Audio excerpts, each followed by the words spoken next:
Hey YouTube, it's Mike Pen Gangster here, and today I'm going to bring you guys a video of a topic that has been talked about a lot throughout the years of FIFA, and that is scripting, DDA, and momentum, and so on, right? All this bullshit of handicap and all that stuff that happens in the game. Now, the reason why I'm making the video is because earlier this week there was an argument with Nepenthez and I guess Nick run the foot mark and stuff like that. Nepenthez, of course, doesn't believe in it. Nick run the foot market does believe in it. There's other guys, other YouTubers that believe in it, and some that don't, and so on, right? So, for example, Nepenthez wants to know exactly why you believe in it, why some people believe in it. You know, like he just doesn't see what's the beneficial out of it for EA. So I'm going to make a quick video at the same time as you guys are watching my big Gold 3 rewards in the background. Yeah, Gold 3. Oof, amazing. PS5 version was amazing. Oh yeah, it was fucking awful, man. Anyways, I think a lot of people misunderstand what handicap is. I think people have the wrong idea of what this is, because I see some people, for example, they write like scripting, for example, and they think automatically games are predetermined. Okay, now that for me is a no. A game is not predetermined who's going to win. For me, handicap doesn't particularly mean that because someone is handicapped that they're going to lose the game. It's just handicap is just a way of making the game more fair for the other opponent. Now, this is also another thing I don't believe in it. I don't believe handicap is based on who's the better player. If the guy is a better player, handicap is against him. I don't believe in that. I believe handicap is predetermined, yes, before a game starts, just based on DDA, on a number like a random number generator. Okay, basically before a game starts, let's say you have two dices, so you could either roll a 2 all the way to 12, right? And depending on what your team rolls, that's how your team is going to perform. So if your team rolls very low, your team is going to have a very hard time playing that game, or at least the game itself is going to be extremely difficult for you, because that's how your players are going to be playing. Like, that's why sometimes people wonder, like, how come is my CR7 scoring everything in one game, then the next game he can't even score a sitter like 5 feet from the net. This is basically determined by EA, how your players perform. So automatically,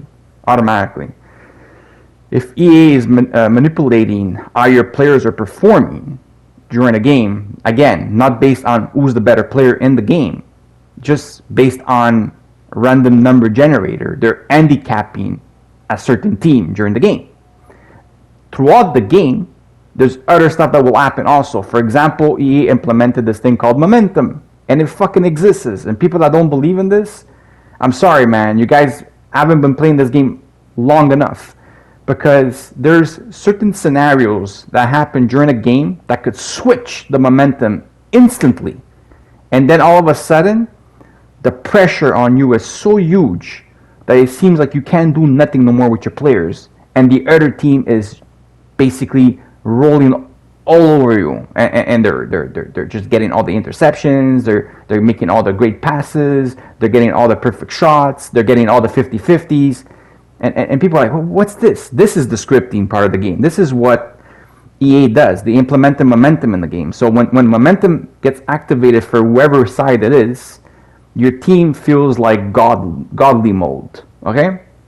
That's another thing about how scripting works. Now, based on all these things, it doesn't mean just because scripting is in a game or handicap is in a game that the game is predetermined. Oh, Mike is going to win this game, Mike is going to lose that game. No, it doesn't work like that. You know, it's just that it makes your life a living hell when you're playing that game, when everything is against you. Okay, and for the people that have played this game long enough, know what I'm talking about when I mean the game is against you. Okay, it's very obvious. We don't need no more evidence of this shit. We've been playing this game for many years, and we have seen many crazy shit happen in front of our faces that it's kind of hard for me to believe that people are still denying this bullshit, just saying, oh, maybe it's just based on servers. No, guys, it's more than just servers.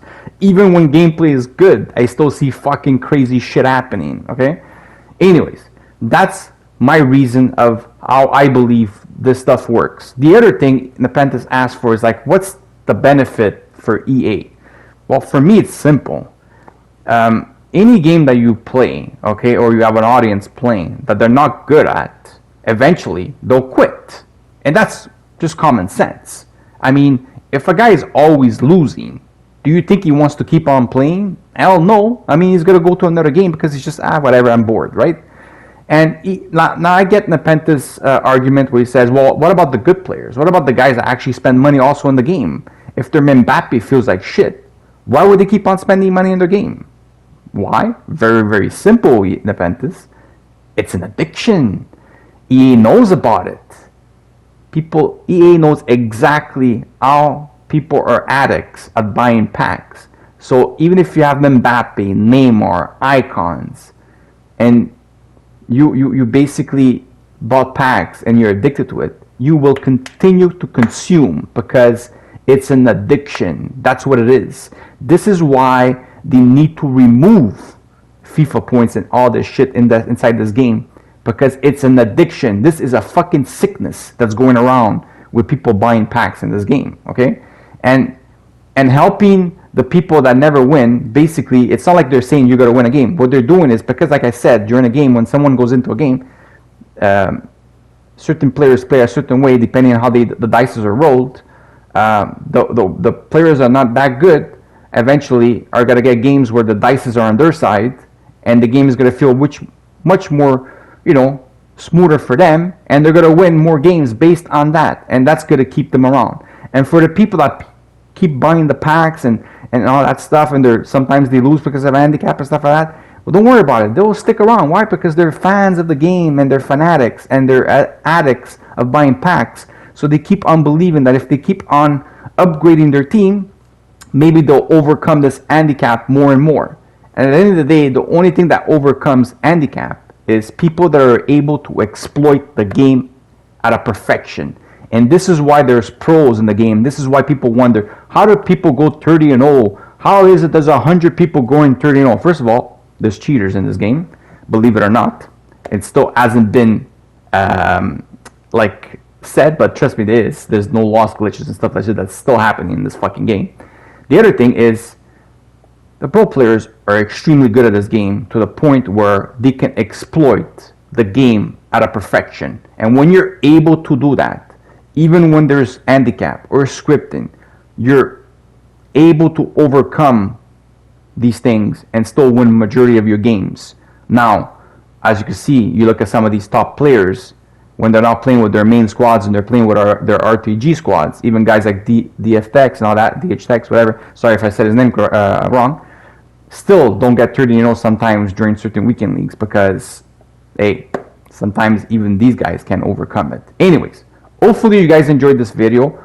Maybe Nepenthez will watch this video. Maybe you'll listen to my opinion. I know me and him had our differences before because I basically came at him a couple of years ago, and since then he hasn't really spoken to me or about my videos and stuff like that. That's okay. Anyways, if he does listen to the video, that's the way I believe this works. If he wants to talk to me or whatever, go ahead, man, talk to me. I'm willing to have a normal conversation with you. Like I said, the beef was a long time ago. I'm done with it. Hopefully you're done with it too. And enjoy the video, guys. Have a good day. Bye-bye.